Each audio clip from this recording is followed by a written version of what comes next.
Hey everyone. Tonight we begin in a freight car rattling through a wasteland of ice and ash where breath freezes on your eyelashes and hope is rationed to a single crust of bread. You've heard whispers of Soviet prison camps, stories of cruelty and despair. But the real Gulag. It was an empire built on silence, fed by fear, and relentless as the northern wind. This isn't just another chapter in Russia's history. Its ideology turned into iron, survival measured in frozen steppes, and humanity stripped to its marrow.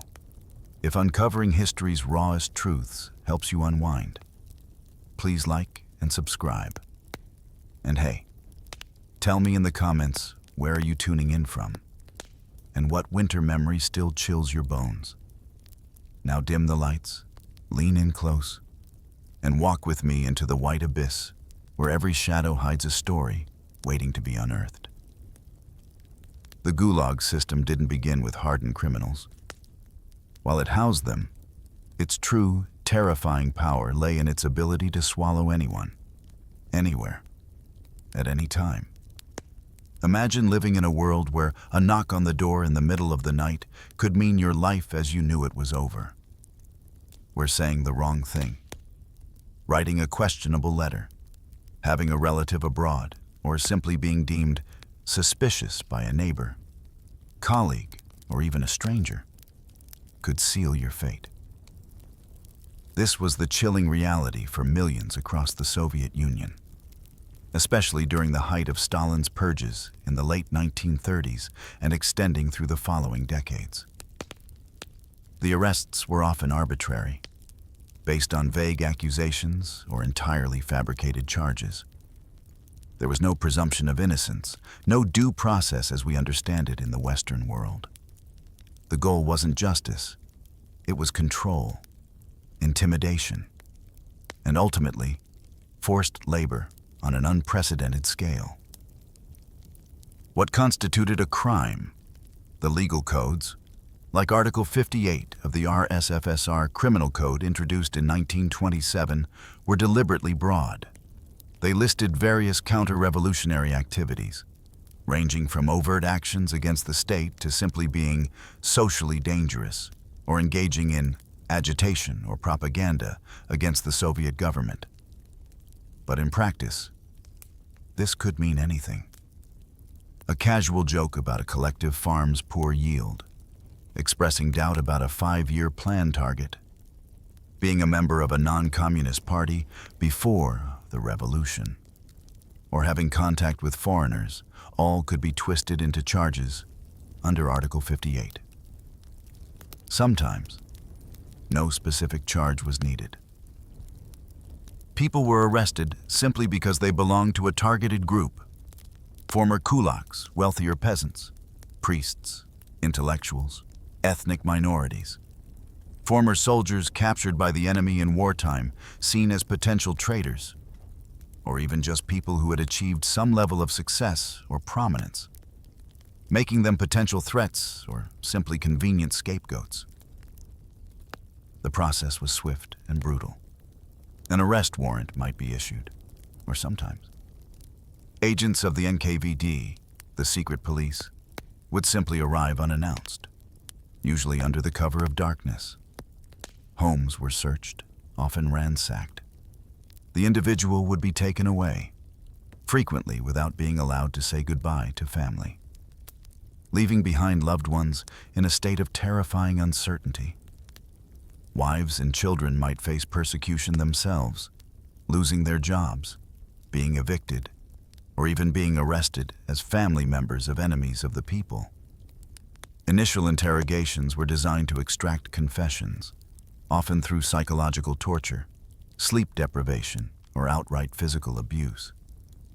These confessions were frequently false, admitting to crimes the person never committed, simply to end the torment or in a desperate, often futile, hope for a lesser sentence. Trials, when they happened, were often shams, quick, predetermined proceedings in military tribunals or even by administrative decree, without defense lawyers or real evidence. Sentences were typically harsh years in labor camps, or worse. This system wasn't haphazard. It was a calculated instrument of state policy. While terror was a byproduct, the primary strategic objective of the Gulag, particularly from the late 1920s onward, was economic. Stalin's ambitious 5-year plans aimed to rapidly industrialize the Soviet Union, transforming it from a primarily agrarian society into a global industrial power. This required massive infrastructure projects, canals, railroads, mines, factories, logging operations. These projects demanded an enormous, easily controlled, and expendable labor force. And that's precisely what the Gulag provided. By arbitrarily labeling millions as enemies of the state, the government acquired a massive workforce, millions of men and women who could be deployed to the harshest, most dangerous, and most remote corners of the country. They were forced to work in extreme conditions, with minimal food, clothing, or medical care, building the foundations of the Soviet industrial state quite literally on their backs. The Gulag became an integral part of the Soviet economy. It provided cheap labor for extracting valuable resources like gold, timber, and coal in remote areas where free labor was scarce or impossible to attract. It built strategic infrastructure like the White Sea-Baltic Canal. It staffed dangerous industries. This wasn't just a side effect of political repression. It was a core function. The arrests fed the camps, and the camps fed the 5-year plans. It was a brutal, self-perpetuating system where human beings were reduced to mere units of labor, their lives valued only for the work they could perform before they perished. The sheer scale is staggering. By the late 1930s, estimates suggest millions were incarcerated in the Gulag. Each arrest tore a hole in families, removed skilled workers from the general economy, often replaced by less skilled, exploited labor, and instilled a pervasive climate of fear that stifled dissent and independent thought. People learned to be silent, to be cautious, to trust no one, because the next knock on the door could be for them, their neighbors, their friends, or their family. The arbitrary grip of the state could tighten around anyone, pulling them into the shadow empire of the Gulag. Arrest was just the beginning of the nightmare. For those sentenced to labor camps, the next ordeal was the journey itself, often spanning thousands of miles across the vast Soviet landscape. This wasn't a comfortable passenger trip. It was a brutal, dehumanizing transfer in what prisoners came to call stolopin cars, after the infamous prison wagons used in Tsarist times, or simply cattle cars adapted for human transport. Imagine being crammed into a metal box, sometimes with dozens, even 100 other people. These were often standard freight cars, modified with barred windows and internal subdivisions, but offering little in the way of basic human needs. The air quickly became thick with the smell of unwashed bodies, sweat, fear, and waste. Ventilation was poor to non-existent, making the journey suffocating in summer and dangerously cold in winter. There were typically no proper toilets. A hole in the floor, or perhaps a bucket, served as the only facility for dozens of people packed shoulder to shoulder for days, weeks, or even months. Privacy was a forgotten concept. Disease spread rapidly through the crowded, unsanitary conditions. Lice were rampant, a constant source of itching and carriers of typhus. Dysentery was common due to contaminated or insufficient water, adding to the horrific sanitary conditions. Food was minimal, often just a few ounces of black bread per day, and perhaps a ladle of thin soup or gruel when the train stopped, which was infrequent. Water was rationed and often dirty. Hunger was a constant companion, a gnawing emptiness that started on the train and would define much of their life in the camps. The journeys were long and arduous. Trains would stop for hours on remote sidings, the prisoners left in agonizing uncertainty. The guards were often cruel, indifferent to the suffering inside the cars. Beatings were common, sometimes for minor infractions or simply for sport. Attempts to communicate with the outside world, even signaling to people near stations, were strictly forbidden and often met with brutal punishment. The psychological toll was immense.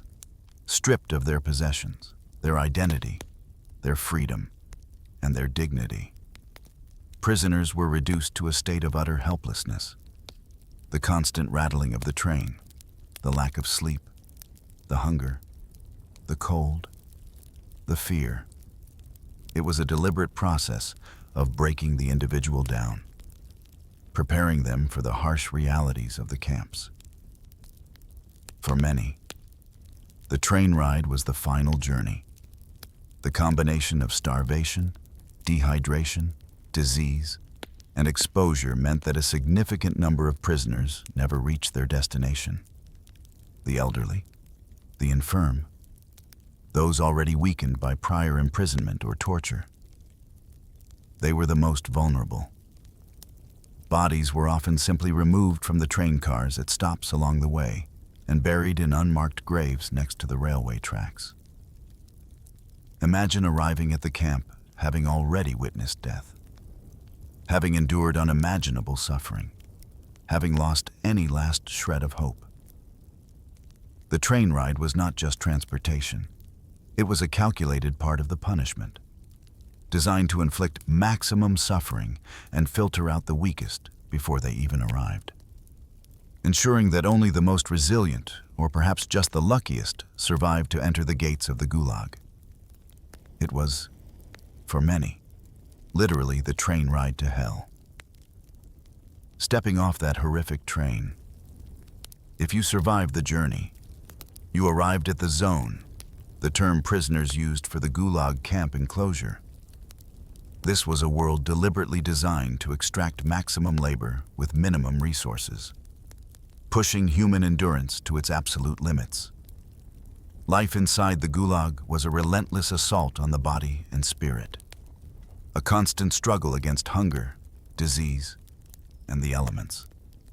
The living conditions were appalling. Barracks were typically crude, overcrowded wooden structures, offering little protection from the brutal Soviet climate.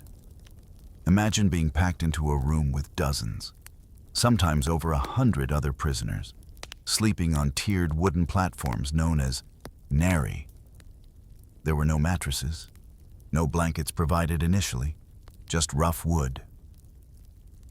In the deep cold of winter, temperatures inside might hover just above freezing, or even drop below it. While outside, they plummeted far into the negative Fahrenheit range, sometimes 40, 50, even 60 degrees Fahrenheit below zero in places like Siberia or Kolyma.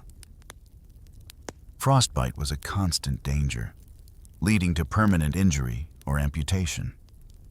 In summer, the barracks could be stiflingly hot, infested with lice, fleas, and bed bugs, offering little respite from the punishing heat.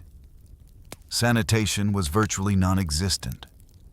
Latrines were often just open pits outside, overflowing and a breeding ground for disease. Clean water was scarce. But perhaps the most defining feature of Gulag life was the perpetual, agonizing hunger. Rations were deliberately kept at starvation levels, tied to work performance. The basic ration, given to those who failed to meet their demanding work quotas, might be just a few ounces, perhaps 10 or 12 ounces, of coarse black bread per day, and a thin, watery soup or gruel. Only by exceeding quotas could a prisoner earn a slightly larger ration, maybe up to 2 or 2.5 pounds of bread and slightly better, though still meager, soup. This meant that merely surviving required constant, back-breaking labor, even when weakened by hunger and illness. The body wasted away rapidly. Losing 20, 30, or even 50 pounds in the first few months was not uncommon. Chronic malnutrition led to a host of deficiency diseases.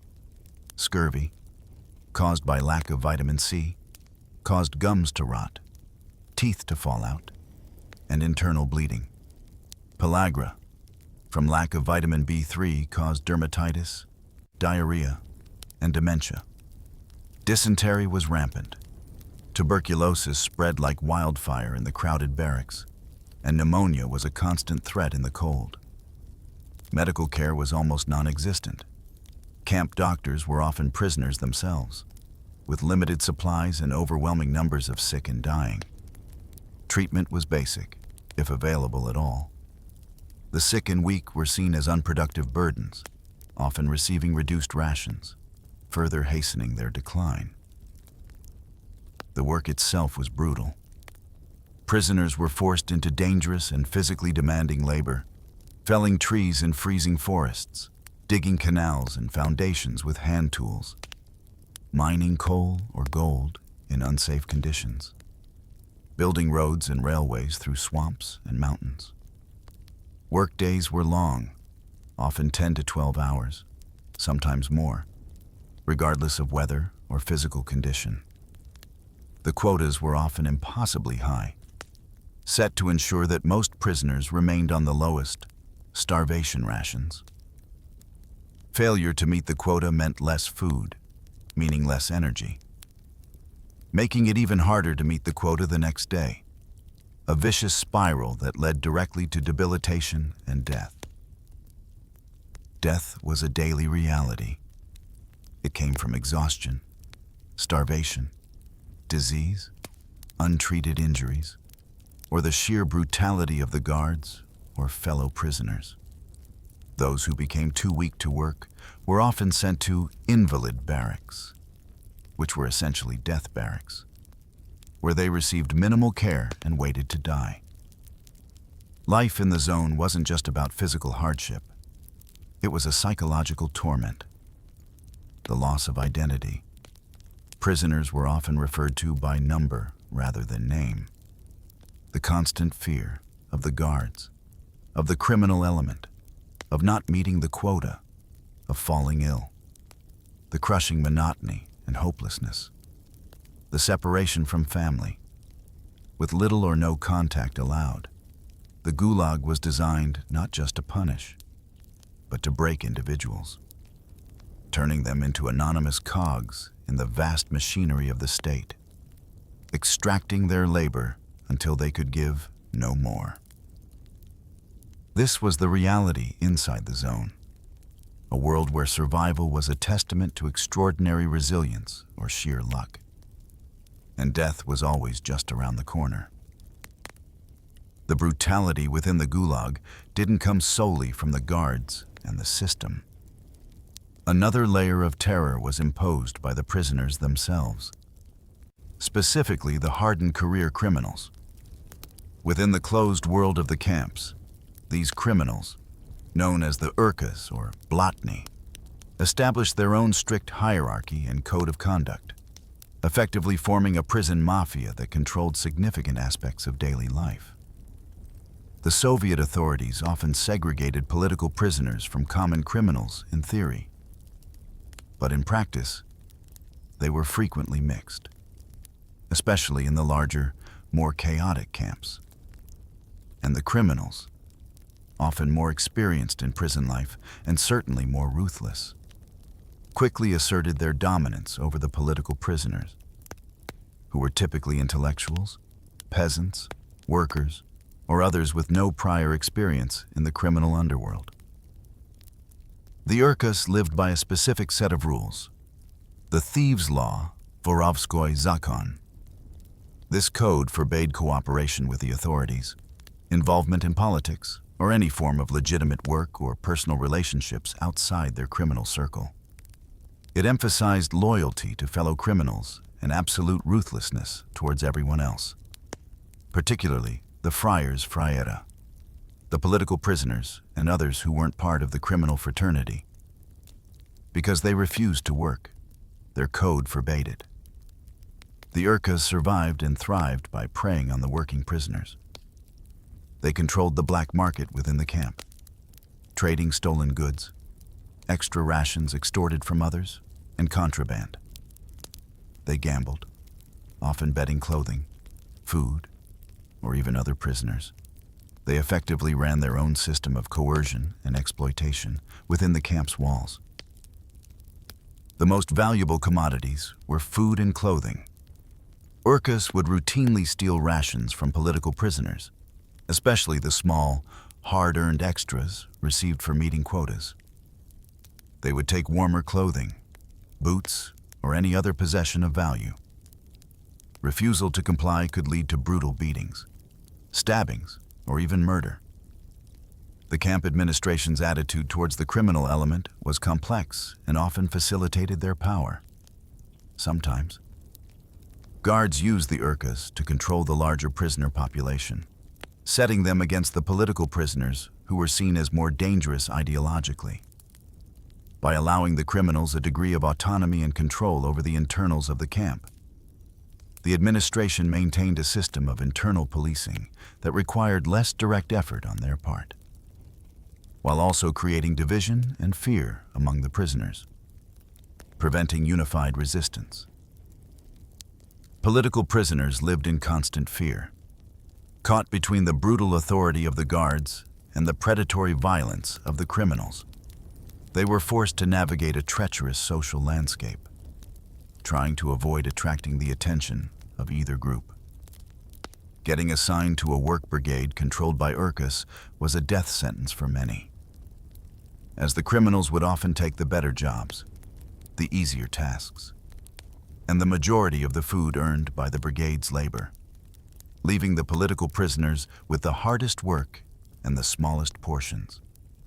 This system of internal terror added another layer of suffering to the already unbearable conditions.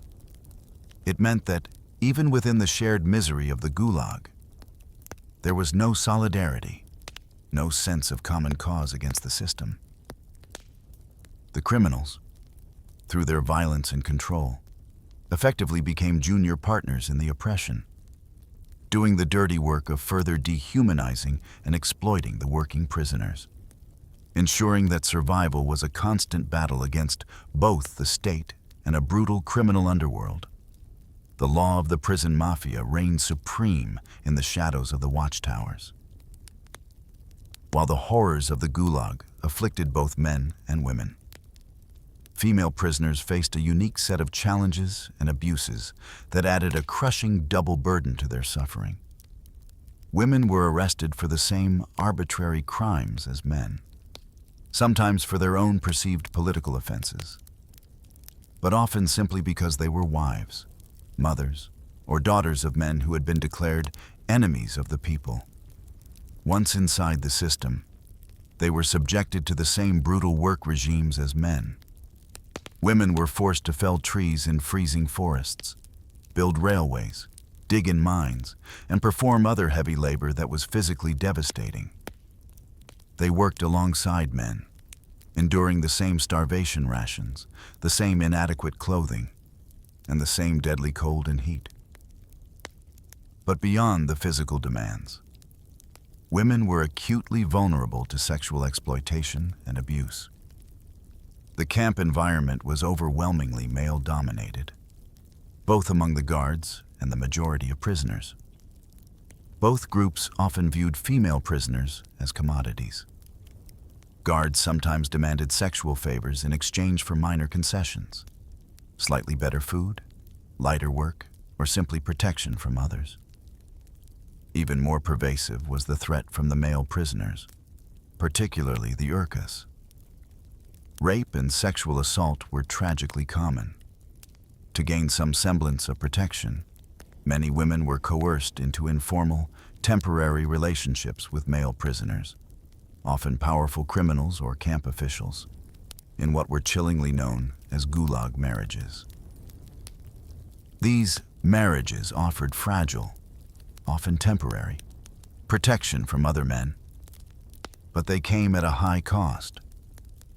The women had little agency in these arrangements and were often treated as property.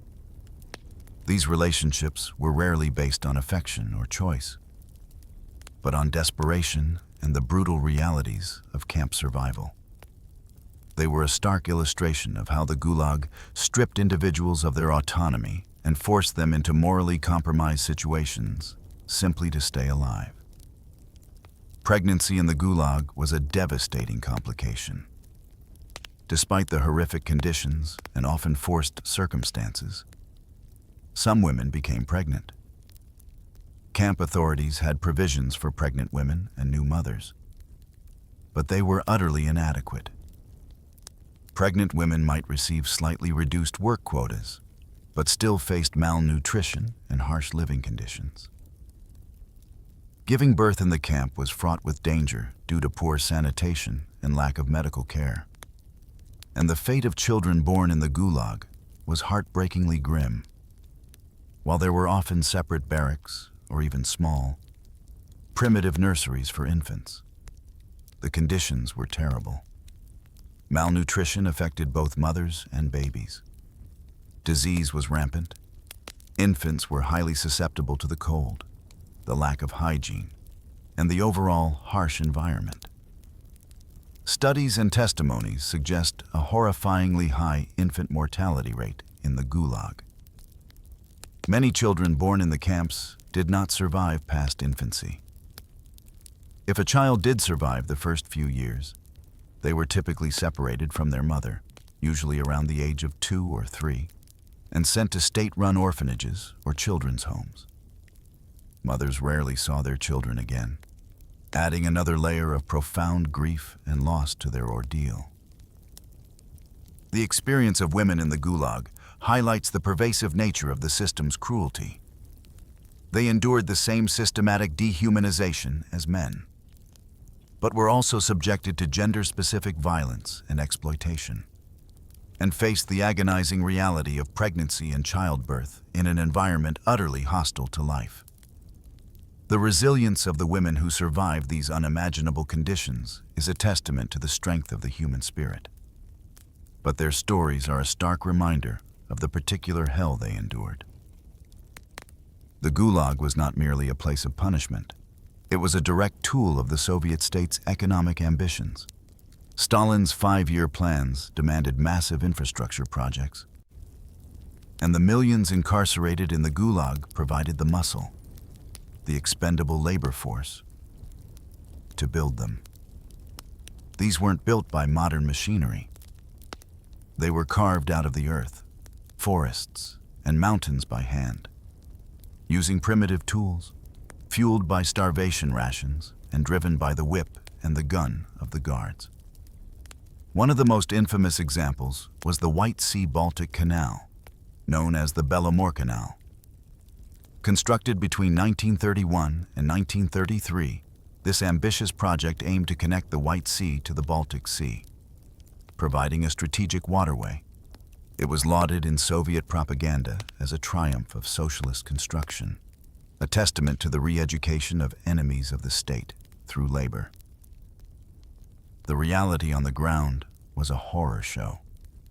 Tens of thousands, possibly hundreds of thousands, of prisoners were thrown into this project. They worked in swamps and through brutal winters, with little protection from the elements. They dug the canal bed using shovels, picks, and wheelbarrows. Dynamite was scarce. Machinery almost non-existent. Everything was done by hand. The pace was relentless. The quotas impossible. Prisoners died in staggering numbers from exhaustion, malnutrition, disease, and the brutal conditions. Estimates of the death toll vary widely, but historians generally agree that tens of thousands, if not more, perished during the canal's construction. Their bodies were often buried right there, alongside the very earth they had moved, incorporated into the embankments and the landscape around the canal. The Bellomore Canal was just one example. Gulag labor built vast sections of the Trans-Siberian Railway, enabling access to Siberia's resources. Prisoners mined gold and uranium in the deadly Kolyma region. enduring some of the coldest temperatures on Earth, sometimes dropping below -60, even -70 degrees Fahrenheit. They logged timber in remote forests, built roads through impassable terrain, constructed industrial plants, and laid the foundations for entire cities in the wilderness. These were great projects in the eyes of the state, symbols of Soviet power and progress. But for the men and women forced to build them, they were instruments of death. The official narrative spoke of prisoners being reforged or re-educated through labor, transforming them from enemies into productive citizens. This was a cynical lie used to justify the brutal exploitation and mass death. The goal was labor, cheap and disposable. Today, the infrastructure built by Gulag labor remains a part of the landscape. Tourists might travel on roads, railways, or even canals that were constructed on the backs of millions who suffered and died. Underneath the concrete and steel, beneath the waters of the canals, lie countless unmarked graves. Historian Anne Applebaum, in her Pulitzer Prize-winning book on the Gulag, noted the chilling reality that many Soviet cities were built upon unmarked graves. The victims of the Gulag literally became the foundation stones of the state that imprisoned them. These massive projects, celebrated as achievements of the Soviet system, stand as silent, grim monuments to the millions of lives consumed by its insatiable demand for forced labor. They were projects built on bones.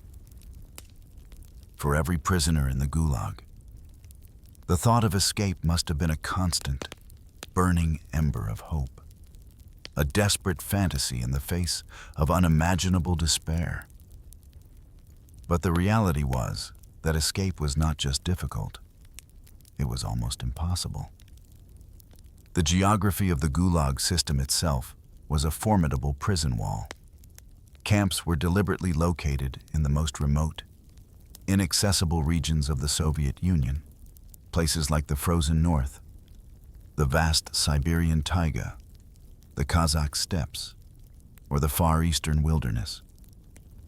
Even if a prisoner managed to get past the camp's internal security, the watchtowers, the barbed wire fences, the armed guards, the guard dogs, they faced a truly terrifying external environment. The sheer scale of the distances was immense. To reach a populated area, let alone a border or sympathetic territory, often required traversing hundreds, even thousands, of miles of untamed wilderness. This landscape was hostile in every season. In winter, temperatures could be lethally cold, dropping far below 0 Fahrenheit for weeks on end. Blizzards could disorient and bury. In summer, swamps, dense forests, biting insects, and lack of potable water posed different, but equally deadly, challenges. Finding food and shelter in the wilderness was a monumental task for someone weakened by years of malnutrition and labor. Rivers were major obstacles, often swift and icy. Swamps could trap and drown. Navigation without tools or knowledge of the terrain was nearly impossible. Beyond the natural obstacles, there was the constant threat of recapture. The Soviet state maintained extensive security measures designed specifically to prevent escapes. There were internal camp patrols, external security perimeters around the camp zones, and a vast network of border patrols and internal security forces across the country. Local populations in areas surrounding the camps were often incentivized or coerced into reporting any suspicious individuals. Railways and roads were closely monitored. Anyone appearing in a populated area who looked like a recent escapee, emaciated, wearing ragged camp clothing, unfamiliar with the local area, would immediately attract suspicion and likely be apprehended. The odds were so stacked against escape that most prisoners didn't even seriously consider it. The risks were simply too high, the chances of success vanishingly small, and the penalty for attempted escape if caught, was brutal. Severe beatings, torture, extended sentences, or immediate execution. Yet, despite the overwhelming impossibility, there were attempts. Some were desperate, doomed dashes into the wilderness. Others were meticulously planned, requiring incredible courage, ingenuity, and endurance. Stories circulated through the camps of these legendary escapes, offering a glimmer of hope, however faint, that defying the system was possible. While some accounts of famous escapes, like that described by Slavomir Raubitz in The Long Walk, have been subject to historical debate regarding their factual accuracy as a personal experience. The idea of such epic journeys highlights the lengths to which people would go.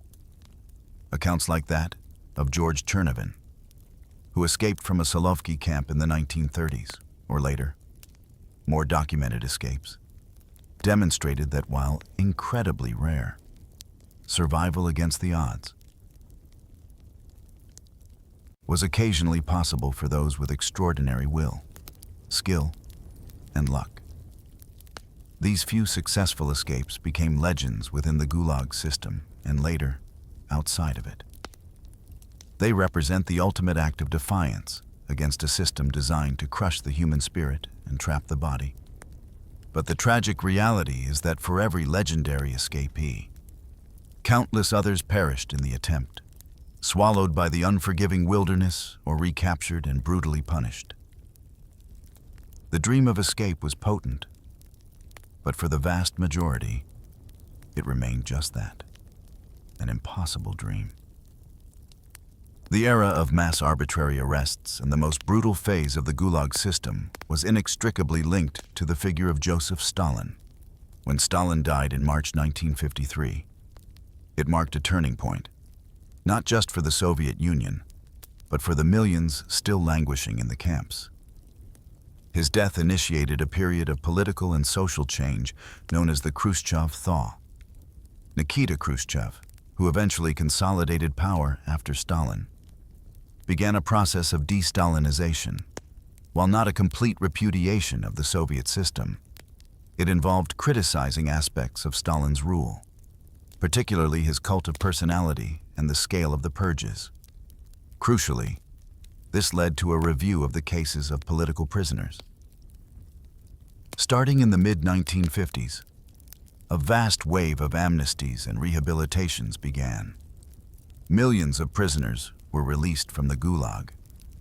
Camps were closed down or converted to less severe correctional facilities. For those who had survived years, even decades, of unimaginable suffering, this was the long-awaited, almost miraculous, return to freedom. But freedom after the Gulag was not simple. For many, it meant returning to a world that had moved on without them. Family members might have died, remarried, or moved away. Homes might have been confiscated. They returned emaciated, often severely ill, and deeply traumatized, carrying the physical and psychological scars of years in the camps. Reintegrating into society was incredibly difficult. Many faced discrimination due to their status as former prisoners, even if they had been officially rehabilitated. Finding work and housing was a struggle. They carried the stigma of being enemies of the people, a label that clung to them even after release. Perhaps the deepest scar was psychological. The constant hunger, the fear, the violence, the loss of dignity, the witnessing of death. These experiences left indelible marks. Many survivors suffered from severe depression, anxiety, and post-traumatic stress. The bonds forged in the camps were often with fellow sufferers. But the outside world was difficult to navigate. For decades, many survivors remained largely silent about their experiences. There were several reasons for this silence. Firstly, the trauma itself was so profound that recounting it was incredibly painful. Reliving the horrors was too difficult. Secondly, despite official de-Stalinization, a climate of fear persisted. Many were still afraid of repercussions, of being rearrested or causing problems for their families if they spoke openly about the Gulag. The state was still authoritarian, and challenging the official narrative was risky. Thirdly, there was a sense that the outside world simply could not understand what they had been through. How could someone who hadn't experienced the Gulag comprehend the reality of starvation rations, minus 50-degree winters with no shelter, or the constant threat of violence? This feeling of isolation contributed to the silence. It wasn't until much later, during the Gorbachev era of perestroika and glasnost in the late 1980s, and especially after the collapse of the Soviet Union, that survivors began to speak out more freely and widely. Authors like Alexander Solzhenitsyn, a former Gulag prisoner, played a crucial role in bringing the reality of the camps to the world's attention, most famously with his monumental work, The Gulag Archipelago. Even today, the full story of the Gulag is still being pieced together. The official history in Russia remains complex and contested. The physical remnants of many camps have vanished, swallowed by time and nature. But the legacy of the Gulag endures in the collective memory, in the families torn apart, in the silence of those who survived, and in the stark reminder of the depths of human cruelty and the resilience of the human spirit under the most extreme conditions. Stalin died, and millions were freed. But the shadow of the Gulag, the fear it instilled, and the scars it left, remained for generations. Deep within North Korea's clandestine heart, nestled within a regime forged from absolute control, iron-fisted corruption, and chillingly the occasional disappearance or execution of even family members' trust isn't just scarce, it's a liability. To be close to the supreme leader, Kim Jong-un, is to navigate a labyrinth where loyalty is fickle and survival is a daily gamble. Most people surrounding him are either temporary pawns or future victims in the brutal game of power. But what if there was someone else? A figure who moves like a ghost through the corridors of power, observing every calculated step of the supreme leader, while simultaneously orchestrating her own disturbing maneuvers. Someone feared, someone dangerous, defined by a sinister, unnerving smirk. This is the story of Kim Yo Jong, the younger sister of Kim Jong-un, the princess who rose from the shadows to become the terrifying face and voice of North Korea, a figure so powerful, so trusted, that some believe she is being groomed to be the next in line for the world's most isolated dictatorship. How did this enigmatic woman acquire such unprecedented power? What drives her venomous rhetoric and ruthless actions? And what does her ascent mean for the volatile future of the Korean peninsula and the world? To understand her, we must first trace her steps from the obscured privacy of the Kim family compound to the global stage, where her shadow looms larger with every passing year. To truly grasp the enigma that is Kim Yo Jong, we must first place her within the unique and often bizarre lineage of the Kim dynasty, the ruling family that has held North Korea in its grip for over 7 decades. This is a family where bloodline isn't just important, it is the sole determinant of power. Her grandfather was Kim Il-sung, the eternal president, the founder of the state and the architect of its potent personality cult. Her father was Kim Jong-il, the dear leader, who inherited the mantle and steered the nation through famine and increasing international isolation while pursuing nuclear ambitions. In this intensely patriarchal and hierarchical structure, the position of a daughter, particularly a younger one, would traditionally be marginal if acknowledged at all. Yet Kim Yo Jong has defied these norms in ways that continue to astonish observers both inside and outside the Hermit Kingdom. Born likely in 1988, although details about her birth date and early life are notoriously difficult to confirm with absolute certainty, she is a full sister to Kim Jong-un, sharing the same mother, Ko Yong-hui, a former dancer. Their childhood was one of extreme privilege and profound isolation, shielded from the hardships faced by the vast majority of the North Korean population. access to the Kim family's inner circle was restricted to a loyal few. One of the most well-known accounts of their younger years comes from Kenji Fujimoto, the pseudonym used by a Japanese sushi chef who served Kim Jong-il's family for over a decade.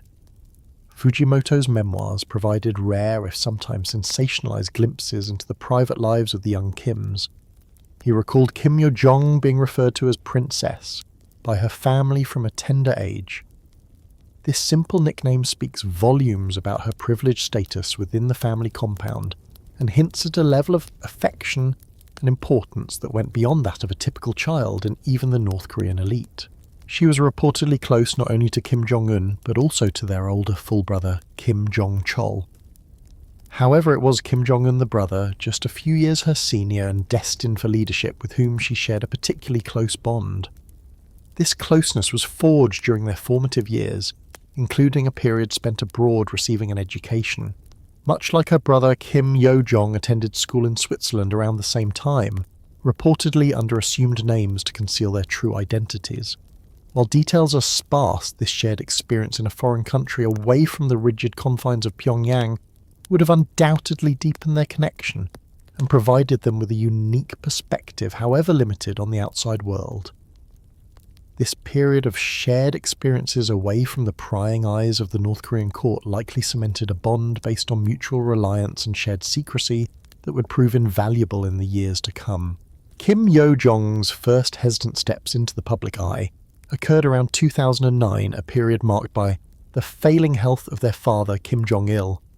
As Kim Jong-un was increasingly being positioned as the heir apparent, his younger sister began making discreet appearances, often accompanying her father or brother at official events. At this point, her name was not widely known to the outside world, and her specific role remained shrouded in secrecy. She was simply a young woman occasionally glimpsed near the centres of power. However, it was at the end of the elaborate days-long funeral ceremony for Kim Jong-il in December 2011 that Kim Yo Jong offered the first compelling public hint of her unusual standing. Amidst the orchestrated grief of North Korean officials and citizens, she was captured on camera, visibly distressed, weeping openly. While public displays of emotion were expected, her actions drew particular attention. In a moment that defied the strict protocol and rigid control characteristic of such solemn, state-managed events, reports indicated that Kim Yo Jong actually left the eulogy ceremony partway through, overcome with emotion. This act, seemingly small, was remarkably significant. In a regime where even the slightest deviation from expected behaviour can lead to severe consequences, public criticism, demotion or worse, Kim Yo Jong faced no apparent repercussions. Nobody batted an eye. Her departure, seemingly excused without question, signalled to those watching carefully, both inside and outside North Korea, that this was no ordinary member of the grieving family. She possessed a level of inherent privilege and protection that afforded her a degree of freedom unthinkable for anyone else within the regime's hierarchy, save for her brother, the newly ascended supreme leader Kim Jong-un. This early, almost accidental revelation of her unique position was merely a prelude. Following Kim Jong-il's death and Kim Jong-un's consolidation of power, Kim Yo Jong's presence in the public sphere would steadily increase, her roles becoming more defined and her influence undeniably growing.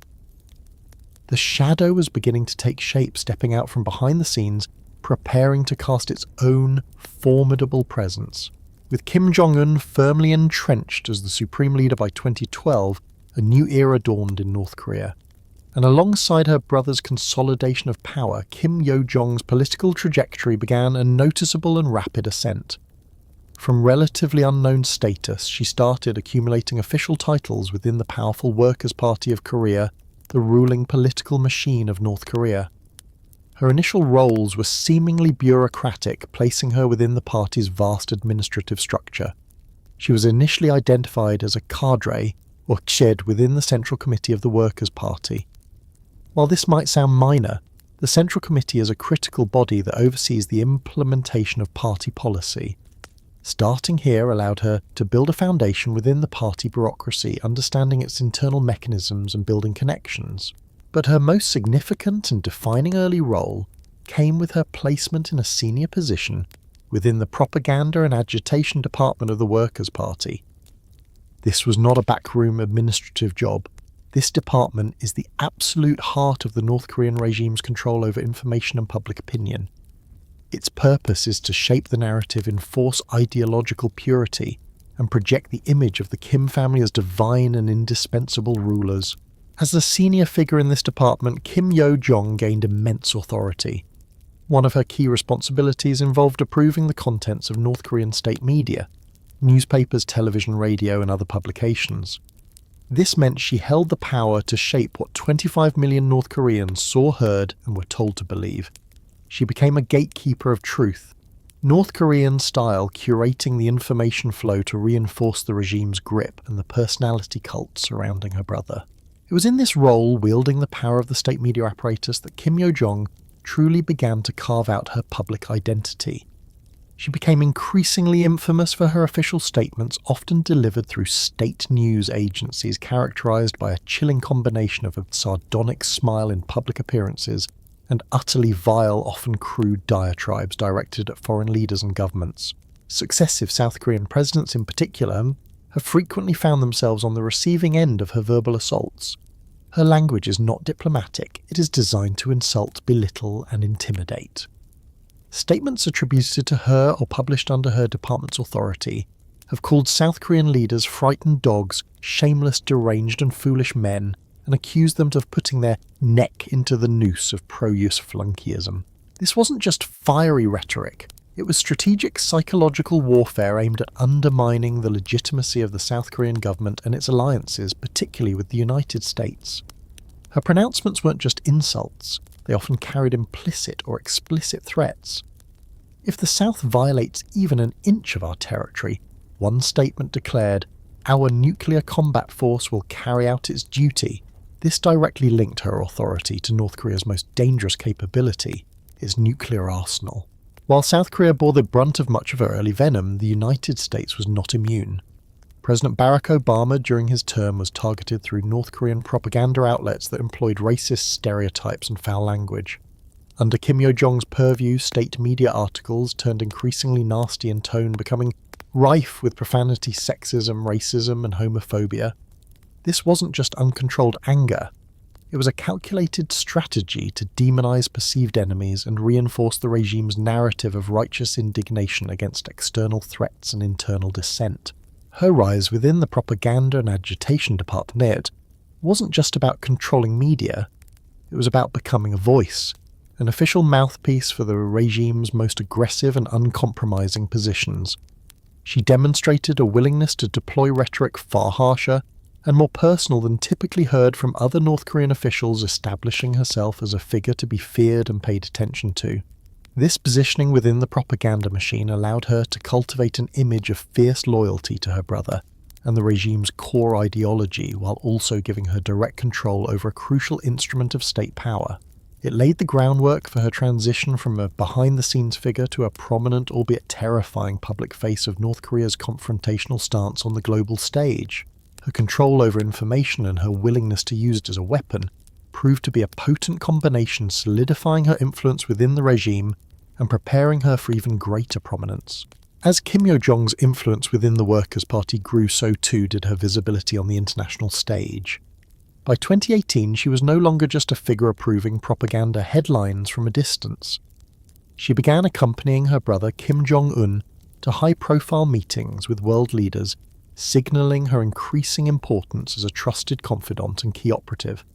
This marked a significant shift from her earlier, more discreet appearances. One of her earliest and most notable international appearances was at the opening ceremony of the 2018 Winter Olympics in Pyeongchang, South Korea. Her presence there as the first member of the Kim family to visit the South since the Korean War was seen as a diplomatic gesture, a potential softening of tensions. Yet even in this setting, she maintained an air of cool detachment, often seen with her characteristic smirk hinting at the calculated nature of her presence.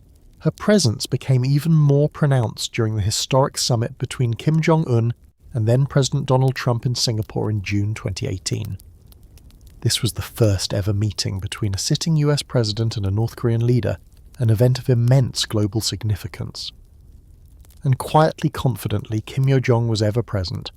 She wasn't just an observer, she attended high-stakes meetings, was seen reviewing documents, and lingered in the background, a constant watchful figure beside her brother. Reports from the summit described her moving around the St. Regis suite with an air of informal authority, smirking, seemingly ignoring traditional protocol and doing exactly as she pleased. In the rigid world of North Korean hierarchy, this level of casual confidence around the supreme leader in a public setting was virtually unheard of for anyone other than Kim Jong-un himself. It underscored her unique position and the profound trust her brother placed in her. She wasn't just a sister, she was a political force in her own right, operating with an unprecedented degree of freedom within the system. However, amidst the calculated diplomatic maneuvers and carefully curated appearances on the world stage, the dark reality of the regime Kim Yo Jong served and indeed helped to shape remained starkly evident. While she presented a sophisticated if unsettling public face, the true nature of North Korea's brutality continued to surface. One of the most tragic and widely publicized examples is the case of Otto Warmbier, an American college student. In January 2016, Otto Warmbier, a bright student from Ohio, was arrested in Pyongyang during a tourist trip. His alleged crime, attempting to steal a propaganda poster from a hotel. After a brief sham trial, he was sentenced to 15 years of hard labour. 17 months later, following the intense diplomatic pressure, he was released. But he was returned to the United States in June 2017 in a state of unresponsive coma, having suffered severe neurological damage. He died just days after his return, never having regained consciousness. Medical examinations in the United States indicated he had suffered severe brain injury consistent with cardiopulmonary arrest while in North Korean custody. The precise circumstances remain unclear, but the US government and Otto's family hold North Korea directly responsible for his death.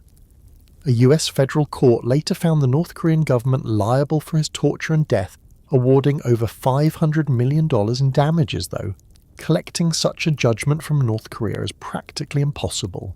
For many, including Otto's father, Fred Warmbier, the tragedy highlighted the regime's casual cruelty and complete disregard for human life, especially that of foreigners who violate their strict rules.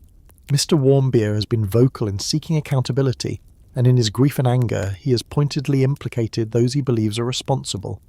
Speaking about Kim Yo Jong, he has stated with raw conviction, "I looked at her. She's evil all the way through. She is a murderer, a criminal, a thug. She just happens to be a woman." Mr. Warmbier's accusations, though not legally proven against Kim Yo Jong, specifically resonate with a chilling reality. Power, particularly in authoritarian regimes, is often exercised in the shadows. Decisions made behind closed doors by figures less visible than the supreme leader can have devastating life-altering consequences for individuals. From secret police and intelligence operatives enforcing the regime's will to powerful political figures operating behind the throne. It's not always the most prominent faces who orchestrate the greatest threats. And this concept of hidden influence and control isn't confined to the palaces of dictators. In our modern digital world, it takes on new forms. You might not realize it, but your personal information, your name, your email address, even your phone number, could already be circulating in ways you never intended. Data brokers are companies that collect vast amounts of personal data from various sources, often without your direct knowledge or explicit consent, and then sell or license that data to others. This is a modern form of surveillance capitalism where personal information, once private, becomes a commodity in a multi-billion-dollar industry. Just as a regime seeks to control information about its citizens, this industry thrives on collecting and profiting from your data. While the context is vastly different, the underlying theme of unseen forces gathering information and wielding influence from behind the scenes serves as a stark reminder of the vulnerabilities that exist when power and information are concentrated and opaque. In North Korea, this opacity protects those like Kim Yo Jong, making it difficult to assign direct accountability for the regime's horrific human rights record, including tragedies like that of Otto Warmbier. Her presence at the highest levels, combined with the regime's absolute control and brutal actions, paints a picture of a woman deeply intertwined with the oppressive machinery of the state. Kim Yo Jong's meteoric rise and apparent untouchability faced a significant test in early 2019. The second summit between Kim Jong-un and President Donald Trump held in Hanoi, Vietnam in February, proved to be a stark contrast to the optimism of Singapore. Despite extensive preparations and heightened expectations, the talks collapsed dramatically over disagreements on sanctions relief and denuclearization steps. No deals were signed, and the summit ended abruptly, leaving both sides visibly frustrated. The failure of the Hanoi summit was a major embarrassment for Kim Jong-un, who had invested considerable political capital in the process. Retreating back to the insulated world of Pyongyang, frustration turned to fury. Authoritarian regimes are not known for their leaders taking personal responsibility for failures. Instead, blame must be assigned elsewhere and consequences are swift and brutal. Reports quickly surfaced of a significant purge within the North Korean government and military. Officials involved in the summit preparations, or those perceived as having mismanaged the outcome, reportedly faced severe punishment, including executions. While the specifics are often shrouded in secrecy and difficult to verify independently, the pattern of the Kim regime responding to setbacks with purges and displays of force is well established. Multiple aides and negotiators were reportedly held accountable, paying the ultimate price for the diplomatic failure. Amidst these reports of a political crackdown, one absence became particularly noteworthy and fueled intense speculation, that of Kim Yo Jong. For the preceding few years, she had been a constant, almost ubiquitous presence by her brother's side. At virtually every significant public event, both domestic and international. She managed his schedule, handled logistics, and was clearly his most trusted aide. Her sudden, prolonged disappearance from the public eye, stretching for several months after the Hanoi debacle, was loud. Her absence was keenly felt by observers tracking the opaque North Korean leadership. She did not attend important official functions, including a pivotal visit by Kim Jong-un to the Russian Far East to meet with Vladimir Putin. This was an event where her presence would have been expected, given her role in an international engagement and her brother's closest circle.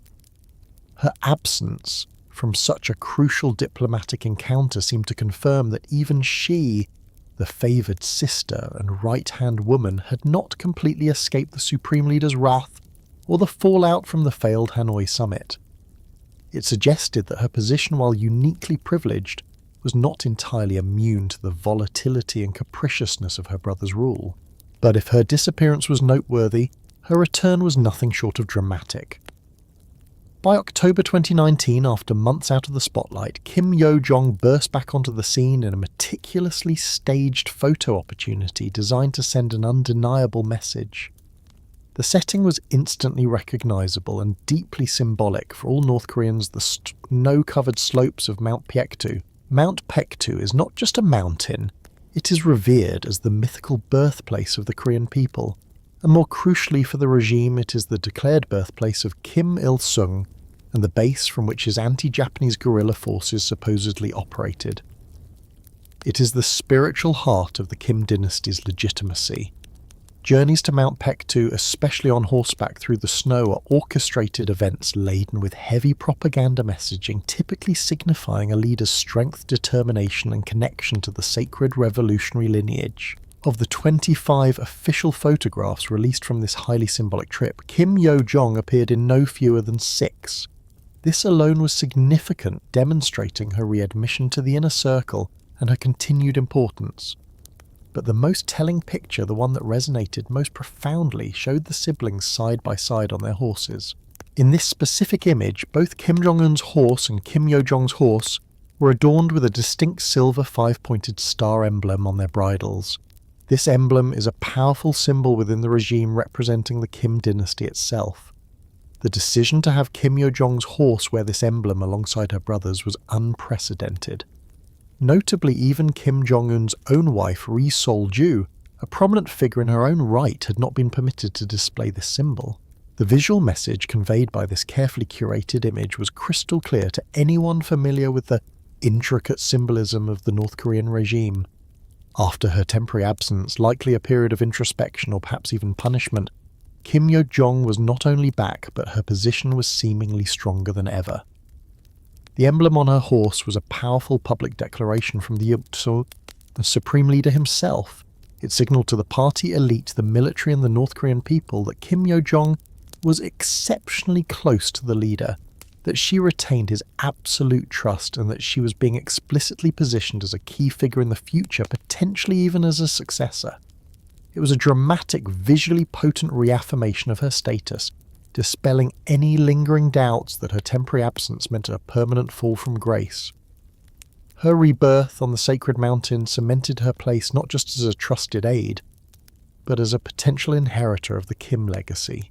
Since her dramatic return on Mount Paektu, Kim Yo Jong's trajectory has continued its upward arc, reaching a crescendo of power, vitriol, and undeniable confidence in her position. She has solidified her role not just as a trusted advisor, but as the primary public face and voice of North Korea's most aggressive stances against the outside world. In the summer of 2020, tensions flared again on the Korean peninsula due to actions by North Korean defectors living in the south. These activists, often seeking to inform their former compatriots about the realities outside the regime, would launch balloons carrying anti-regime propaganda leaflets, food, and even USB drives across the demilitarized zone DMZ into North Korea. While North Korea has always vehemently protested these actions, the response in 2020 reached a new level of severity, and Kim Yo Jong was front and center in orchestrating it. She didn't merely condemn the act, she directed the state's fury squarely at South Korea, blaming the government in Seoul for failing to prevent the defectors' activities.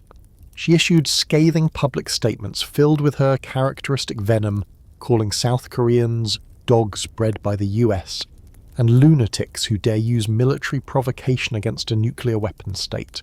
But her response wasn't limited to words. In a stunning, tangible demonstration of her power and influence, she ordered the complete destruction of the joint North-South Korean liaison office located in Kaesong, just north of the DMZ. This office, established in 2018, had been a symbol of inter-Korean dialogue and cooperation, however fragile.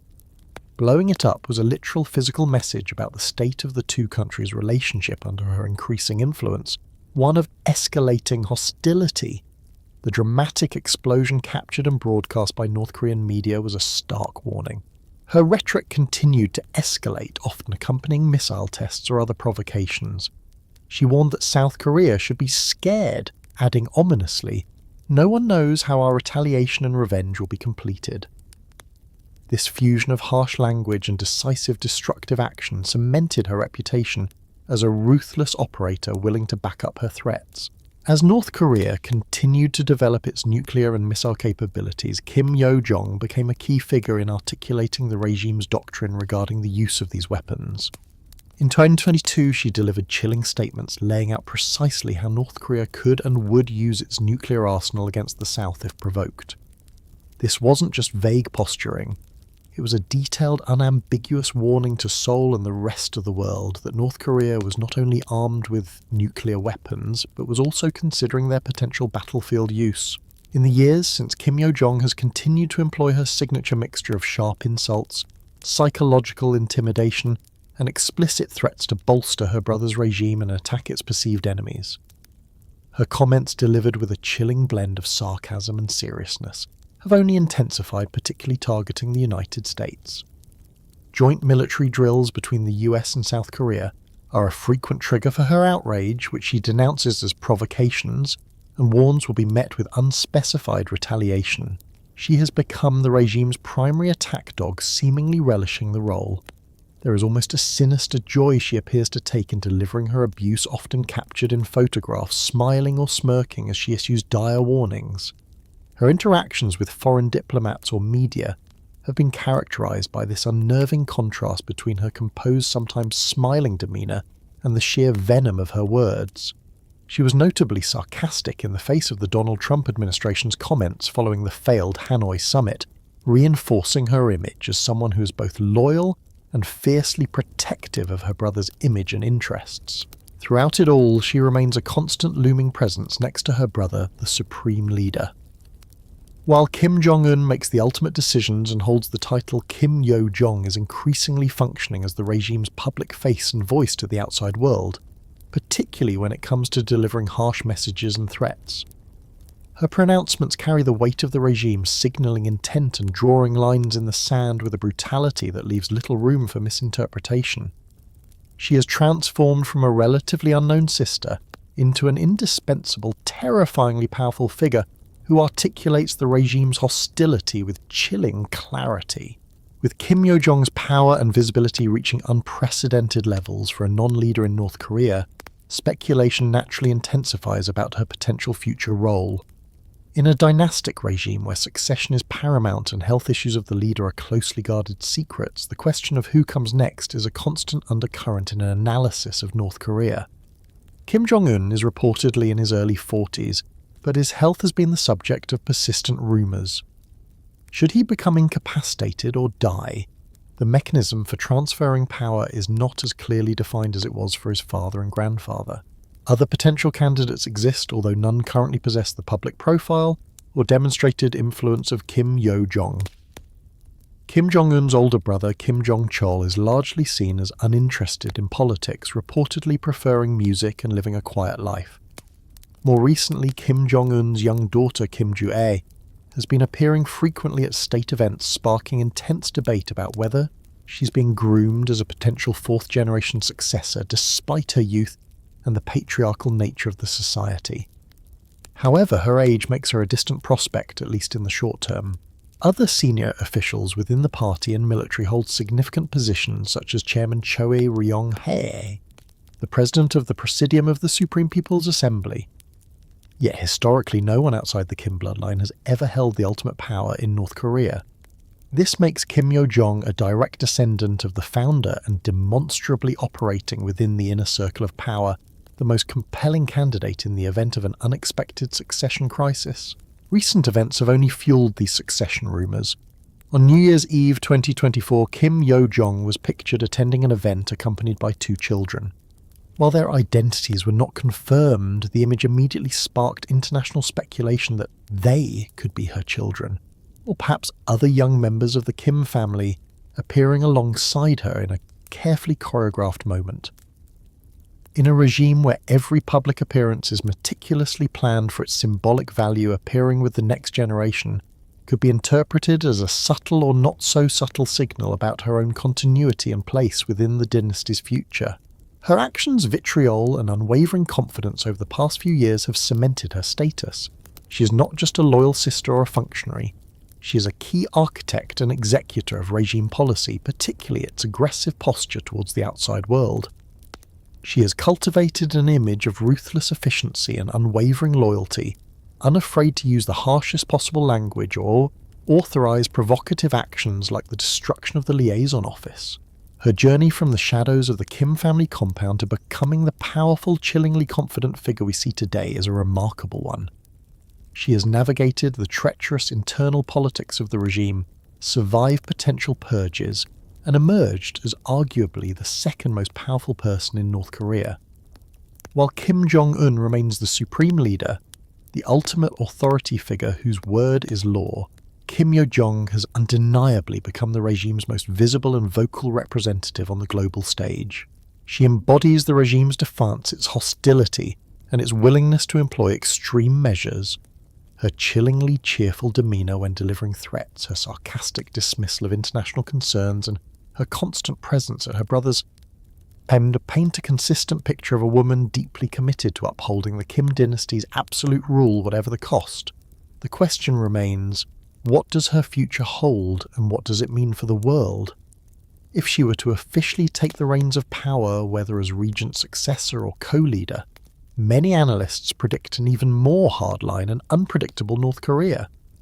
Having proven her mettle in the propaganda war and demonstrated a willingness for calculated aggression, a Kim Yo Jong leadership could potentially double down on nuclear development, ramp up provocations, and intensify the already tense geopolitical landscape. Kim Jong-un may be the head of North Korea, the figurehead around whom the personality cult revolves.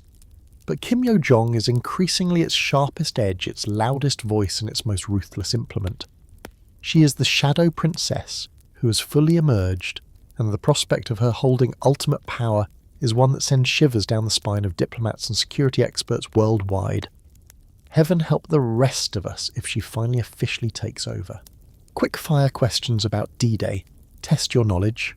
Was there really a battleship that deliberately tried to sink itself just to keep fighting? Did the Allies use an entire army of fake paratroopers made of scarecrows to fool the Nazis? And which secret elite unit risked everything in tiny submarines to choose the exact spot where American and Allied soldiers would land? If those questions leave you drawing blanks, you're not alone. D-Day was arguably the most ambitious military invasion in history, a monumental clash of forces on the beaches of Normandy. But the legendary images and stories we know, the landing craft hitting the sand, the paratroopers dropping from the sky, the desperate struggle for every inch, tell only part of the story. Beneath the surface of the familiar narrative lie incredible tales of ingenuity, deception, courage and logistical miracles that were absolutely critical to the success of Operation Overlord. These are the hidden operations, the unsung heroes and the audacious gambles that helped turn the tide of World War II. Prepare to discover 5 astonishing things you probably didn't know about D-Day, but absolutely should. Because the true story of June 6, 1944 is even more incredible than you can imagine. Imagine a warship so utterly committed to the cause of freedom, so determined to support the boots on the ground that its crew was willing to do the seemingly unthinkable, deliberately sink their own vessel. This is the story of the USS Texas, a true workhorse of the American Navy, a relic of a previous war that found itself center stage in the largest amphibious assault in history. Launched in 1914, the USS Texas, a New York-class battleship, was a marvel of engineering for her time. She was cutting edge, a symbol of American naval power, flexing its muscles on the global stage. In fact, she held the distinction of being the first American warship equipped with modern anti-aircraft guns, vital for a new age of aerial warfare, and sophisticated fire control systems that allowed her enormous guns to target with unprecedented accuracy. These technologies were revolutionary, setting the standard for naval combat for decades to come. Her early career was marked by significant historical moments. During World War I, she performed crucial escort duties, ensuring safe passage for the vital convoys across the dangerous Atlantic.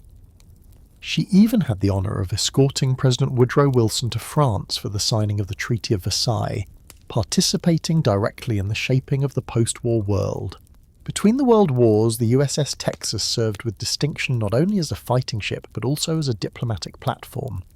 She was sometimes referred to as a flagship, hosting high-ranking commanders and serving as a symbol of American presence abroad. In 1928, she carried President Calvin Coolidge to Cuba for the Pan American Conference, demonstrating her versatility and importance beyond purely military roles. She was a grand old lady of the fleet, a symbol of continuity and tradition. But as the world plunged into World War II, the question arose, could a ship nearly 30 years old, a veteran of one global conflict, still be effective in this new, faster, more brutal war? The answer emphatically was yes. The USS Texas underwent significant upgrades, receiving more modern radar communication systems and a formidable battery of anti-aircraft weaponry to defend against the growing threat from the skies. Despite her age, she was prepared to answer the call once more. Her date with destiny arrived on June 6, 1944. The USS Texas was assigned a critical role in Operation Overlord, positioned off the treacherous stretch of coastline known as Omaha Beach. This was one of the most heavily defended sectors, and the American troops landing here, elements of the US 29th Infantry Division and the elite 2nd and 5th Ranger Battalions tasked with assaulting the formidable cliffs of Pointe du Hoc, desperately needed heavy fire support to suppress German fortifications and break through the enemy lines. The USS Texas delivered. Her massive 10-inch guns roared, unleashing a devastating barrage on German positions. Her firepower on D-Day was staggering. In a brutal, intense 34-minute period, she fired 255 shells, a rate of fire almost unimaginable. To put that into perspective, during the entire 8-day Operation Torch landings in North Africa 2 years earlier, the Texas fired a total of around 300 shells. This single morning at Omaha Beach saw her expend nearly that many in less than an hour. The noise must have been deafening, the concussion immense. Each shell from those big guns weighed over 400 pounds. Imagine over 250 of those raining down in just over half an hour. But the USS Texas's story wasn't over on June 6th. As the Allied forces pushed inland from the beaches in the following days, the front lines advanced. While this was the ultimate goal, it presented a new challenge for the naval gun support. The German targets, vital strongpoints, artillery batteries, troop concentrations, were now further inland. The USS Texas, positioned a few miles offshore, found that her guns, designed primarily for engaging ships or targets close to the coast, simply couldn't elevate high enough to reach these new inland positions. Her guns had a maximum elevation, and the trajectory needed to reach the targets was too steep. It was a technical limitation that threatened to render her massive firepower useless, precisely when the troops advancing inland still desperately needed it. Faced with this critical problem, the crew of the USS Texas, led by their determined officers, came up with a radical, almost unbelievable solution. They would deliberately flood the starboard torpedo blisters, compartments built along the hull to absorb the shock of a torpedo hit. These blisters were designed to be compartmentalized and capable of being flooded without sinking the ship, but intentionally flooding them to tilt the entire vessel. This was unheard of. By carefully admitting water into these compartments on one side of the ship, they could force the massive 35,000-ton battleship to list or tilt to port. The goal was a precise tilt of just 2 degrees. It might sound small, but for a ship the size of the Texas, a 2-degree list was enough to significantly increase the maximum elevation angle of her portside guns. Suddenly, those inland targets that were previously unreachable were now within their firing solution. It was an audacious gamble.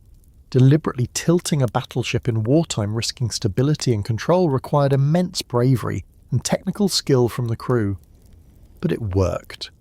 This innovative, almost desperate maneuver allowed the USS Texas to continue providing crucial artillery support to the American troops fighting brutal battles inland. She continued to pound German positions, helping clear the path for the Allied advance, proving that even an aging veteran could adapt and fight in the most unexpected ways. The USS Texas didn't just survive D-Day. She became an emblem of ingenuity and resilience, a testament to a crew willing to go to extraordinary lengths to support their comrades.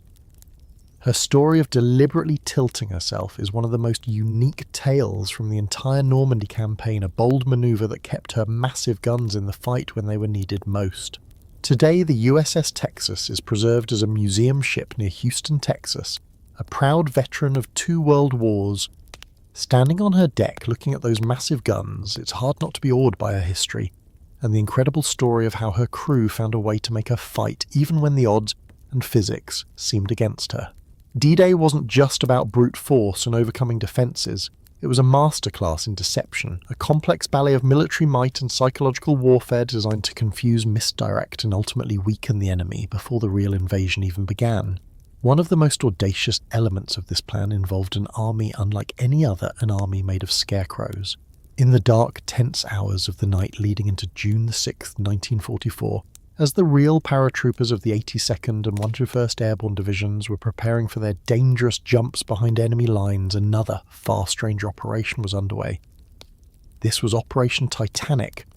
Its objective was brilliant in its simplicity and audacious in its execution to deceive the German forces into believing that major airborne landings were occurring in locations away from the actual primary drop zones.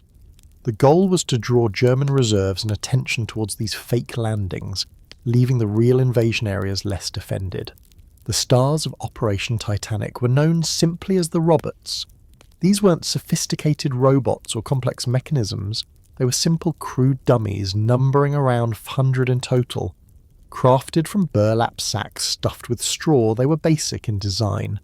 Standing only about 3 feet tall, they were equipped with parachutes.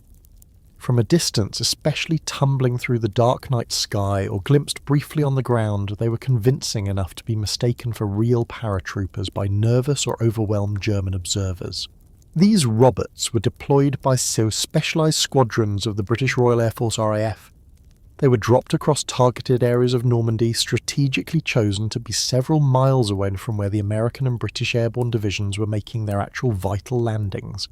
Key drop zones for the robots were located south of Cannes and in the area around Saint-Lô, drawing attention away from the critical areas near Saint-Omer-Église, where the 82nd Airborne landed, and the causeways leading inland from Utah Beach, where the 101st Airborne operated. To enhance the illusion, some of the robots were booby-trapped with small explosive charges.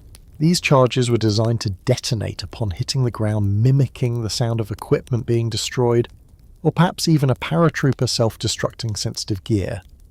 It added another layer of realism to the deception. But the trick didn't stop there. Adding an even deeper layer of realism were small teams of elite British Special Air Service or SAS operatives. These incredibly brave men jumped alongside the dummy paratroopers into enemy territory. Their mission was twofold: to create the impression of a much larger force landing than was actually there, and critically to add a soundscape to the illusion. They carried portable loudspeakers and pre-recorded audio loops. Imagine being a German sentry on patrol that night miles from the coast. You hear the distant drone of aircraft, then the rustling sound of parachutes descending. Then from the darkness of the fields, you start hearing sounds that shouldn't be there. Muffled shouts in English, the distinct metallic clatter of equipment, the crunch of boots on gravel, and sporadic bursts of gunfire. These sounds, amplified through the SAS loudspeakers and strategically placed to mimic the movement and actions of a landing force, completed the picture of a real airborne invasion. And it worked. German radio intercepts picked up reports from units in the targeted areas confirming what they believed were significant Allied paratrooper landings. Commanders receiving these reports reacted exactly as the Allies hoped. Entire German units, including the significant 915th Grenadier Regiment, were diverted. Instead of rushing towards the crucial areas where the real 82nd and 101st Airborne Divisions were fighting for their lives, or towards the beaches where the main landings were about to commence, these German forces were sent on wild goose chases, hunting phantom armies of scarecrows and a handful of incredibly daring SAS soldiers. This diversion had a tangible life-saving impact. By drawing away German reserves and sowing confusion, Operation Titanic reduced the opposition faced by the actual airborne troops in the initial waves of beach landings. The legendary struggles and successes of units like the 101st Airborne, immortalised in history and popular culture, might have been far more costly, perhaps even impossible, without the success of this deception. It's not an exaggeration to say that fake scarecrows helped save real lives.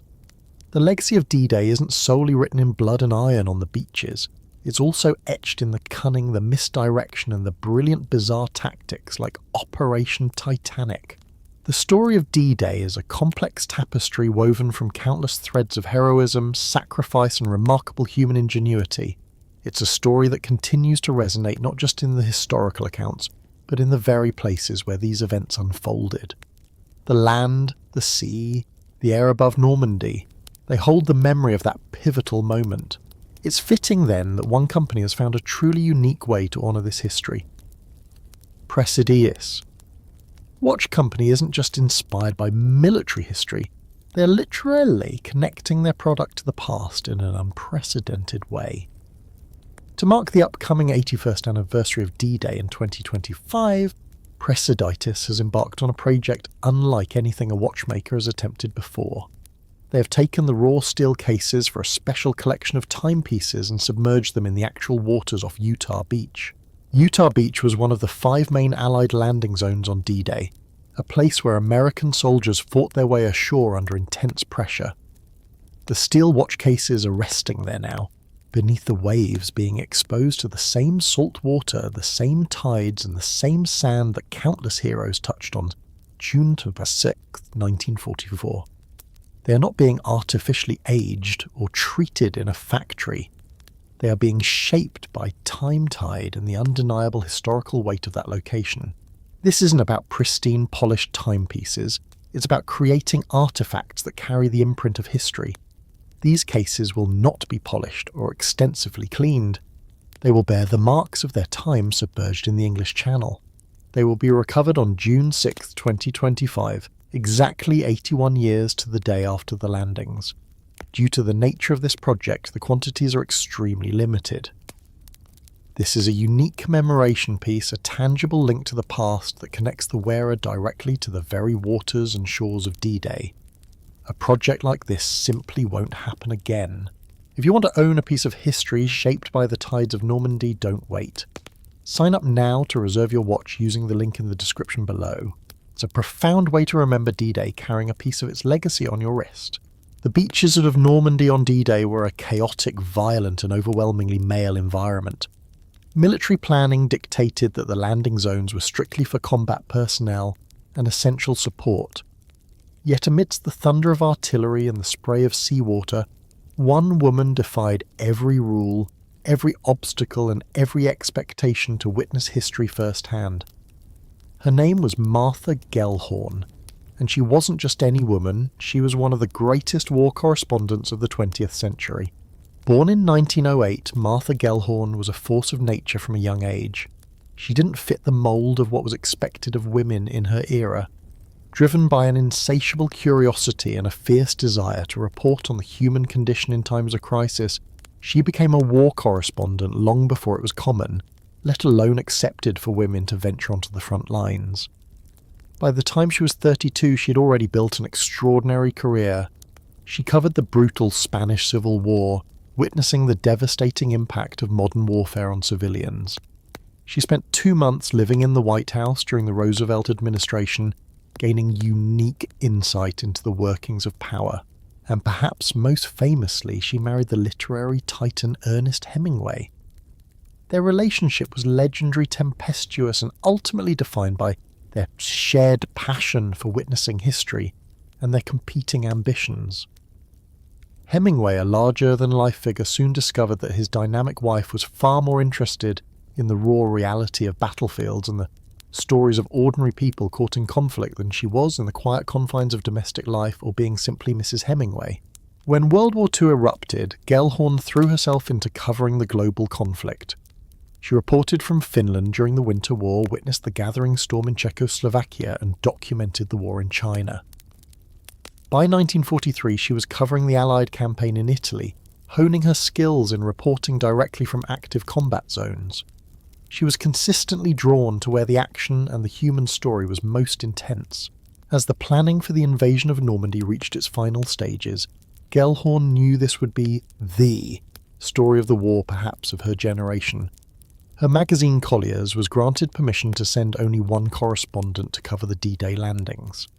Martha Gellhorn was their most experienced war reporter, the obvious choice. However, Ernest Hemingway, using his considerable fame and influence, lobbied tirelessly and successfully to get the coveted accreditation himself, effectively blocking Gellhorn from attending. It was a bitter blow, a professional betrayal that ignited her already fierce independence. But Martha Gellhorn was not a woman to be easily deterred, especially when told she couldn't do something. Her response was classic Gellhorn go rogue. Determined to witness D-Day, she devised a daring plan. She found a berth on a hospital ship bound for Normandy, posing as a nurse's aide.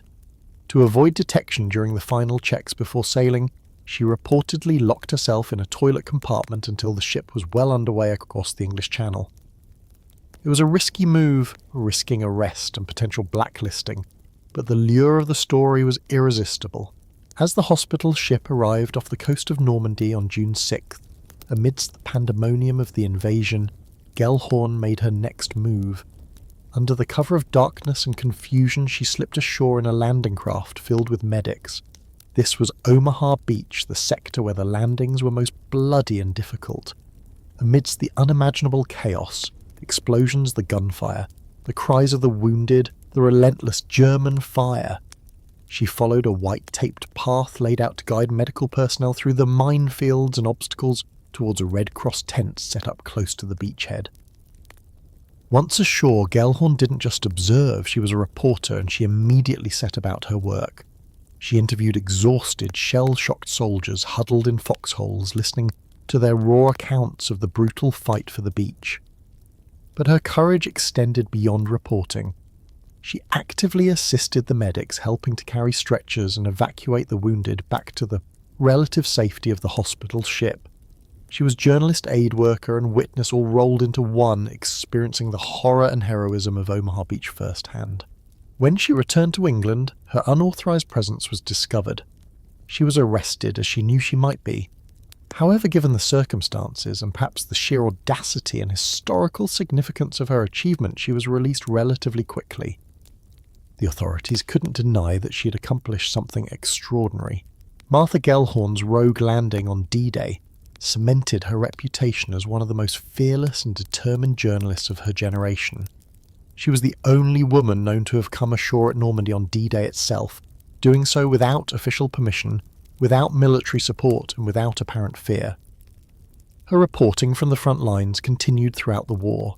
She covered the desperate fighting of the Battle of the Bulge and was present at the liberation of the Dachau concentration camp, bearing witness to the depths of human depravity and the moments of hard-won victory.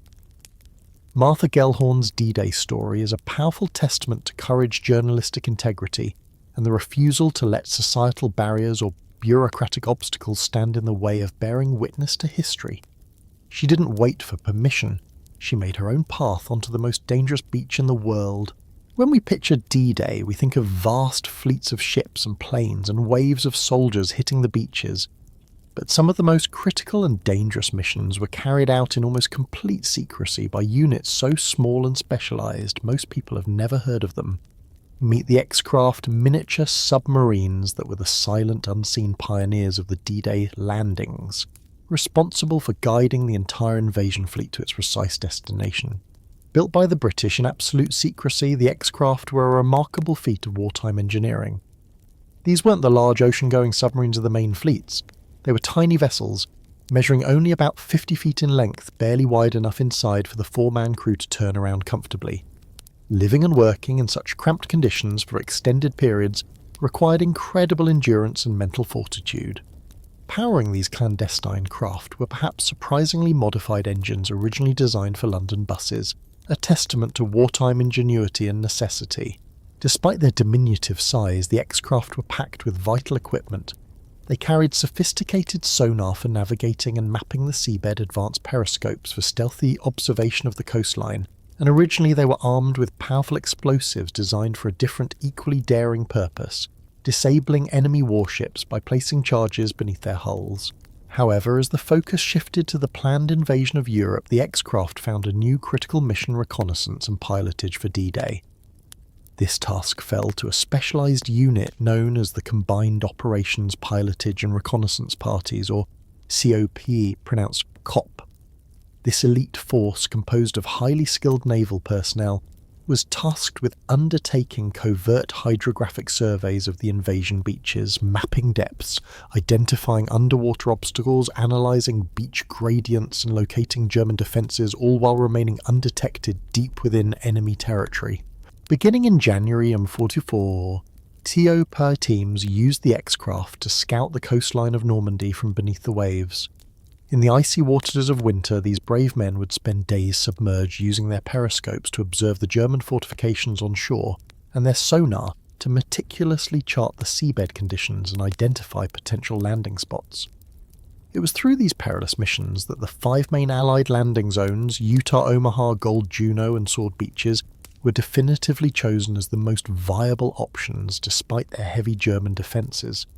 The X-craft and their crews provided the essential data needed for the invasion planners to finalise their targets. They also identified and helped clear vital paths through the extensive German minefields laid just offshore. But the X-craft's most critical mission was yet to come. Their final and perhaps most dangerous role was to act as the forward guides for the entire invasion fleet. On the night of June 2nd to June 3rd in 1944, two X-craft designated X-20 and X-23 slipped silently away from their base and navigated their way across the English Channel. Their destination, a point approximately 3 miles off the Normandy coast. Their job was to wait submerged and undetected, and then in the pre-dawn hours of D-Day rise just enough to deploy signal lights, activate echo sounders and transmit radio beacons. These signals would serve as the crucial navigational markers for the thousands of ships in the approaching Allied fleet, guiding them through the darkness and treacherous waters to the exact locations identified for the landings. They were in essence the first Allied units to reach the invasion area, sitting silently on the doorstep of occupied France, waiting to usher in the main force. However, history intervened.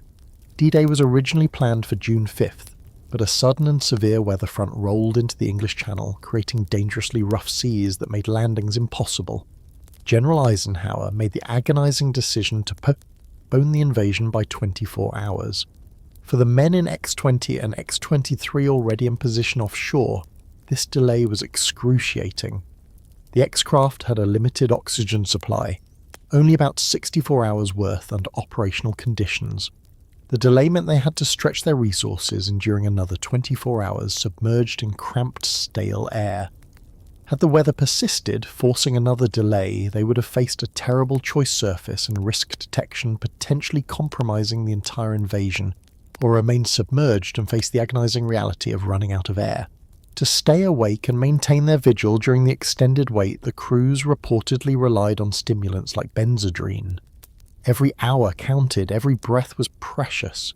They held their breath literally and figuratively, enduring the physical and psychological strain, knowing that the success of the largest military operation in history rested in part on their ability to remain hidden and focused. Thankfully, the weather broke just in time. On June the 5th, the forecast improved and the invasion was given the green light for June 6th. The X-craft crews, exhausted but resolute, performed their vital task. Their silent signals guided the colossal invasion fleet through the pre-dawn darkness and treacherous waters, ensuring that the landing craft carrying the first waves of American and Allied soldiers hit the beaches precisely where they were intended to land. Their precision work saved countless lives and was absolutely crucial to the initial success of getting troops ashore in the correct locations. Of the X-craft involved in these vital missions, only one X-24 survives today, preserved at the Royal Navy Submarine Museum in Gosport, England. It sits there quietly, a tiny vessel with a giant history. Its story and the story of the brave four-man crews who risked everything in cramped metal tubes under enemy waters deserves far more recognition. They were the silent navigators, the unseen heroes who literally pointed the way to D-Day. Launching the largest amphibious invasion in history is one challenge. Sustaining it, keeping the tanks rolling, the trucks moving, the airplanes flying, is another challenge, entirely one that requires a logistical miracle on an unprecedented scale. As the Allied forces planned the liberation of Europe, they faced a critical problem: how to deliver the vast quantities of fuel needed to power a modern army as it advanced deep into enemy territory. Traditional methods, relying solely on vulnerable tanker ships unloading at makeshift ports or damaged harbours, were simply too slow, too exposed to enemy attack, and wouldn't be able to keep pace with a rapid advance. Enter Operation Pluto, short for Pipeline Under the Ocean. Conceived by British engineers in 1942, it was a wildly ambitious, almost fantastical idea: build an oil pipeline under the English Channel, stretching from the English coast to the shores of occupied France. It sounded impossible, but the need was desperate and the potential payoff immense. Continuous, secure supply of fuel would be a game-changer. Developing this undersea pipeline required significant technical innovation. Two main types of pipeline were invented specifically for this project. The first, known as Hess pipe, named after the engineers H. Hartley B. Ellis and B. Schofield, was a flexible cable-like pipe made from steel and lead. Its design allowed it to be laid much like a transatlantic telegraph cable. The second type, Hamel pipe, after its designer H. Hammack, was a much stiffer welded steel pipe similar in concept to conventional pipelines but adapted for undersea deployment. Deploying these pipelines across the busy and often rough waters of the English Channel was another engineering challenge. The flexible Hess pipes were laid using modified cable-laying ship's vessels already designed for spooling out long lengths of material. The stiffer Hamel pipes required a more novel approach. They were wound onto gigantic floating spools called conundrums. Imagine a sewing bobbin, but scaled up to the size of a multi-story building, around 60 feet high and equally wide, capable of holding miles of pipeline. These enormous conundrums, weighed down by the heavy steel pipe, were designed to be slowly towed across the channel by tugboats unwinding the pipeline as they went. It was a bizarre and seemingly precarious method, but it worked. The primary route for the Pluto pipelines was planned from the Isle of Wight off the southern coast of England, across approximately 70 miles of English Channel to Cherbourg on the Cotentin Peninsula in Normandy. Cherbourg was a key port captured by the Allies after the initial D-Day landings, and securing its port facilities and establishing a reliable fuel supply here was critical for supporting the breakout from the beachhead and the subsequent push inland. Crucially, the entire operation had to be kept absolutely secret. If the Germans discovered the pipeline project, they would target the vulnerable pumping stations in England or the landing point and distribution facilities in France. To achieve this unprecedented level of secrecy, an elaborate deception plan was put into effect. The pumping stations on the English side, which housed powerful pumps to push fuel across the channel, were disguised as innocuous buildings, seaside villas, old forts, even amusement parks. This made them blend in with the coastal landscape and appear as nothing more than civilian structures. To further mislead German aerial reconnaissance by the Luftwaffe, a completely fake oil dock was constructed at Dover on the English Channel's narrowest point. This created the illusion of a potential fuel transfer point in a different location, diverting enemy attention away from the actual Pluto infrastructure. Wind machines were even used to kick up dust, simulating construction activity and making the fake site look active and important. The deception was so elaborate that it even involved the British monarch. King George VI himself visited the fake Dover site, complete with stage briefings and tours. This was done specifically to reinforce the illusion for any German spies or reconnaissance planes that might observe the visit. If the king was visiting, it must be a significant real operation, and the Germans believed it. This intricate ruse worked perfectly. The German military remained largely unaware of Operation Pluto throughout its construction. 2 months after D-Day in August 1944, the first pipeline went live, successfully delivering fuel across the channel. As more sections were laid and brought online, Operation Pluto grew into a vital artery of supply. Eventually, a total of 17 pipelines were laid, crisscrossing the seabed. At its peak, this submerged network was delivering over 300 tons of fuel per day directly to the Allied forces in France. This incredible volume of fuel, arriving continuously and securely, was essential for maintaining the momentum of the rapid Allied advance across France and into Germany. Operation Pluto was a true logistical miracle, a testament to audacious engineering and brilliant deception. It was a hidden lifeline that the enemy never saw coming, providing the indispensable fuel that powered the Allied armies. Without this massive unseen effort, the advance might have literally run out of gas, potentially delaying the end of the war significantly. It's one of the most remarkable yet least known achievements of the entire D-Day campaign.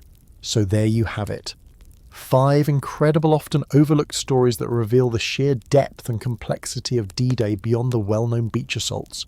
We've journeyed from the deck of a veteran battleship that learned to tilt, to an army of straw-filled scarecrows dropping from the sky, to a fearless woman who crashed the invasion without an invitation, to silent tiny submarines navigating the enemy's doorstep, and finally to a secret fuel line running miles beneath the sea.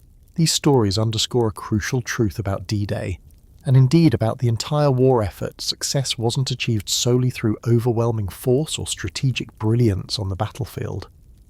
It was the culmination of countless acts of courage, yes, but also of remarkable innovation, sophisticated deception, relentless problem-solving and logistical feats that pushed the boundaries of what was thought possible.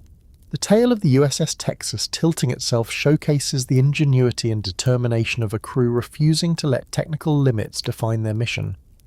Operation Titanic highlights the vital role of psychological warfare and deception in reducing casualties and confusing the enemy. Martha Gellhorn's story is a powerful reminder of individual courage and the unwavering drive to bear witness even in the face of immense personal risk and societal barriers. The X-Craft mission reveals the critical clandestine work carried out by small elite teams whose precision guided the entire massive fleet. And Operation Pluto stands as a monumental achievement of engineering and logistics, providing the essential lifeblood for the rapid advance across Europe, a vital element often forgotten in the narrative of battles won. These are not just historical footnotes.